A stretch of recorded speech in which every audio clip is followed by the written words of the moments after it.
Le texte arrive donc aujourd'hui, cet après-midi, dans l'hémicycle. La presse travaille en commission à l'Assemblée pour 20 jours de débat. Avant le début de l'examen, il va y avoir la motion référendaire déposée par le Rassemblement national, qui a gagné au tirage au sort face à vous, justement, pour être retenu. Est-ce que vous allez la voter, oui ou non ?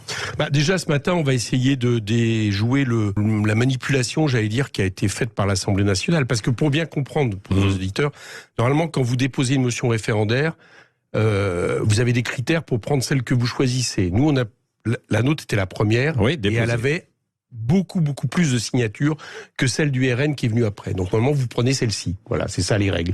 Et là on a décidé de tirer au sort. Voilà. Et donc déjà on dénonce ça. Donc ce matin on va redéposer une motion, cette fois-ci menée par un groupe parlementaire plutôt du centre qui s'appelle Liot, qui a opposé cette réforme. On va redéposer et réexiger un tirage au sort.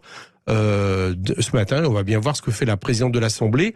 En fonction que disent les textes normalement, les textes on peut les lire d'une manière ou d'une autre, mais on trouve que ce qui a été lu pour remettre en selle le RN, qui dans cette opposition à la réforme est plus verbal qu'autre chose, quoi. Ils font pas grand-chose, ils ont déposé très peu d'amendements, ils ont déposé des projets de loi récemment où ils prennent sur la part socialisée des salaires les cotisations, ce qui permet au régime de retraite d'être équilibré. Donc en fait, c'est un peu des opposants de pacotille, et c'est eux qui se retrouvent comme ça, tirés au sort pour porter cette motion. Donc on n'est pas d'accord, on va voir, et si jamais c'est pas le cas, on décidera tout à l'heure. Mais sur le fond, vous voudriez que cette réforme des retraites soit soumise à un référendum, Éric Coquerel. Sur le fond, on veut le retrait de cette réforme des retraites.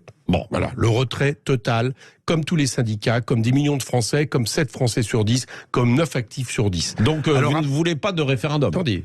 On veut ça. Si le gouvernement entendait raison et disait, vu l'opposition qui manifestement est très majoritaire dans ce pays, on propose un référendum, nous on dirait chiche. Si c'est à un moment donné la manière de... La motion référendaire peut être... Alors c'est un peu compliqué à comprendre, mais surtout elle pourrait nous permettre de gagner des jours. Mais en tout cas, sur la décision de ce qu'on fera tout à l'heure, si jamais c'était celle du RN, on en discutera, mais c'est pas le cœur du sujet. Vous en discuterez. C'est-à-dire il y a une hésitation tout de même. Non, il y a un groupe qui se discute. Mais nous on espère bien tout à l'heure que nous aurons notre motion que nous défendrons.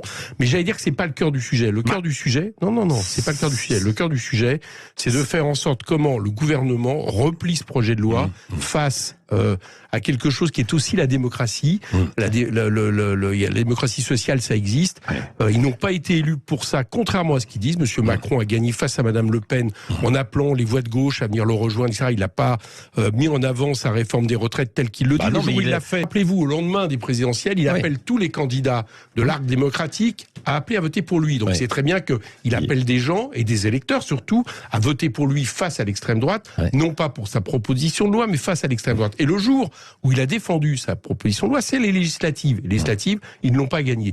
Donc, quand vous avez cet élément-là, et qu'en plus, dans une année qui va être difficile socialement pour tout le monde, parce que la crise est là, vous décidez de mettre en tension le pays face, manifestement, personne ne le nie, à une large majorité de nos concitoyens, le mieux c'est de reprendre ce projet, comme nous conseillent tous les syndicats, et donc on va se battre pour ça. Donc pas question de suivre le référendum du Rassemblement national. Donc vous rejetez un peu les électeurs du RN alors aussi. Non, je vous dis... Je vous ai dit que nous discuterons de ça tout à l'heure, donc vous me réinviterez demain si vous voulez. Non, mais on connaît déjà votre réponse. Mais moi j'espère bien que tout à l'heure l'Assemblée nationale tirera au sort, remettra au tirage au sort, puisque c'est la règle qu'il a décidé, entre les deux motions, celle que nous allons redéposer avec le groupe Liot. Écoutez, on suivra ça. Alors, en tant que président de la Commission des finances, je rappelle que vous êtes président de la Commission des finances à l'Assemblée, est-ce que vous estimez que cette réforme ne doit pas passer par un texte budgétaire ? Ça a été la stratégie choisie par Elisabeth Borne. Évidemment. Oui, mais c'est légal, c'est possible. Justement, on verra si c'est possible, parce que manifestement au niveau du Conseil constitutionnel, y compris jusqu'à Laurent Fabius, il y a des constitutionnalistes qui disent que si on interpelle le Conseil constitutionnel, on pourrait bien gagner si jamais cette réforme était votée. Je vais expliquer pourquoi. Un projet de loi de finances de la sécurité sociale rectificative, c'est fait pour actualiser dans l'année un budget.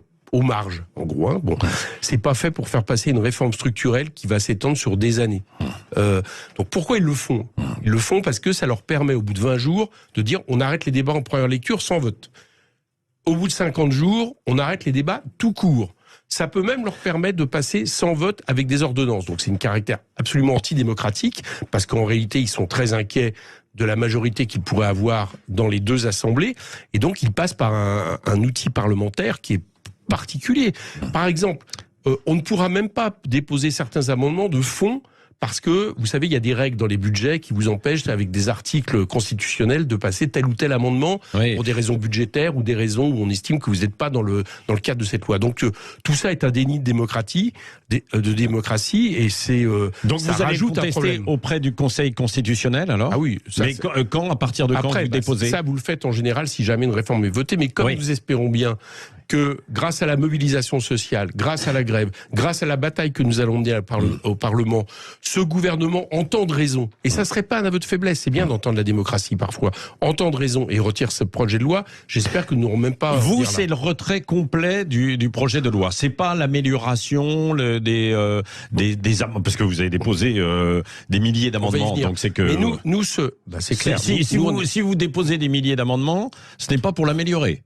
Non, mais nous, alors je comprends pas. Je vais vous expliquer. Vous me demandez, vous me posez la question. Évidemment. Nous, il n'est pas question que de forcer les Français à travailler 2 ans de plus, alors que rien ne le nécessite. Le président du Conseil d'orientation des retraites, que j'ai invité à l'Assemblée à une audition, explique lui-même que les retraites ne coûteront pas plus cher dans les années à venir. Elles vont même coûter moins cher au pays, proportionnellement à la richesse d'autres pays. Ce qui est le problème, c'est les ressources. Alors les ressources, il y en a plein. Je vous donne un exemple.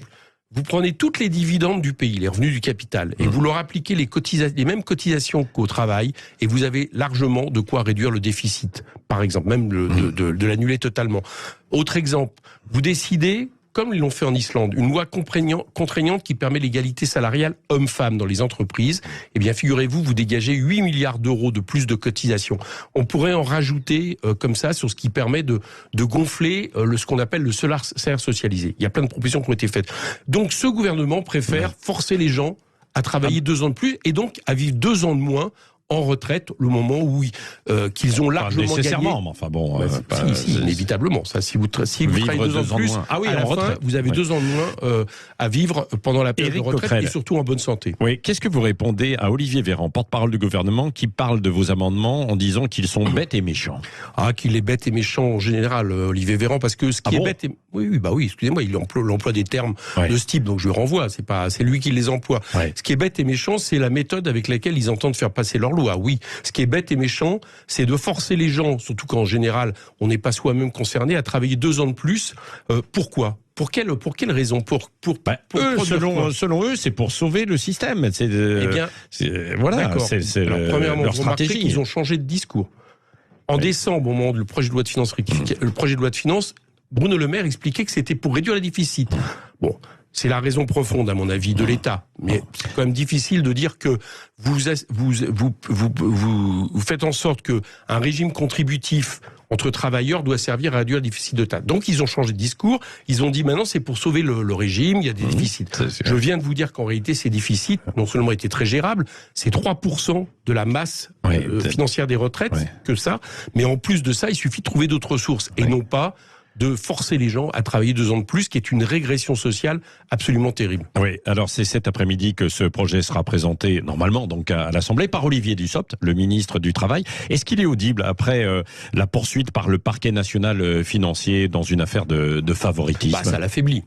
Ça l'affaiblit. Oui, ça l'affaiblit. Maintenant, il va falloir que la justice passe. Pour l'instant, il y a une présomption d'innocence. Il m'a compris, c'est des soupçons, on verra bien. Où il n'y a pas de présomption d'innocence, c'est sur le projet qu'il entend imposer aux Français, qui force les gens à travailler 2 ans de plus. C'est plutôt ça qui aujourd'hui m'inquiète et qui, à mon avis, le rend critiquable, voire politiquement condamnable. Oui. On a parlé d'Olivier Véran. Il y a aussi Gérald Darmanin qui dit que vous voulez bordéliser le pays. Et puis il dit à propos de Jean-Luc Mélenchon, lui il est millionnaire, il a un patrimoine. Moi je ne suis pas millionnaire, je n'ai pas de patrimoine et ma mère est obligée de travailler jusqu'à 67 ans. Alors arrêtez l'hypocrisie, dit-il. Qu'est-ce que vous lui répondez? Moi j'ai regardé un peu la carrière de M. Darmanin. Je dis ça parce que très souvent ceux qui disent, qui conseillent aux gens ou qui forcent ou qui culpabilisent les gens en leur disant disant comment ça, vous n'allez pas travailler, vous n'acceptez pas de travailler 2 ans de plus, sont pas les premiers concernés, d'accord ? Soit parce qu'ils sont parmi les plus riches de nos concitoyens, soit parce qu'ils ont un rang social qui fait que, effectivement, pour eux, le travail n'est pas pénible. D'ailleurs, ils acceptent même pas qu'on utilise ce terme-là vis-à-vis du travail. Monsieur Darmanin a fait une l'IEP, je crois, qui est l'Institut d'études des politiques. Après, il est devenu attaché parlementaire, puis après, il a été élu.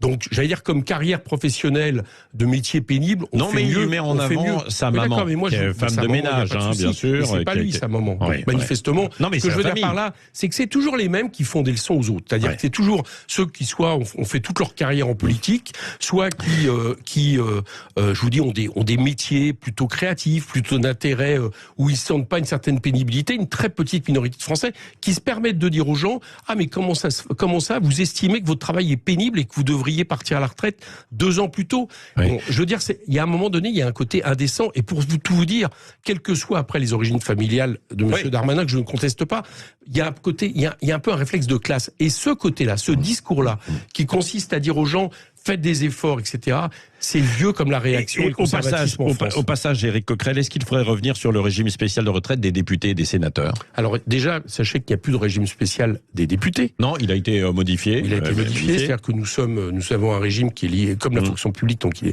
n'y a pas un régime spécial. Non, mais il reste le régime spécial des sénateurs. Je suis effectivement, c'est le type de régime spécial, à mon avis, qui me paraît critiquable.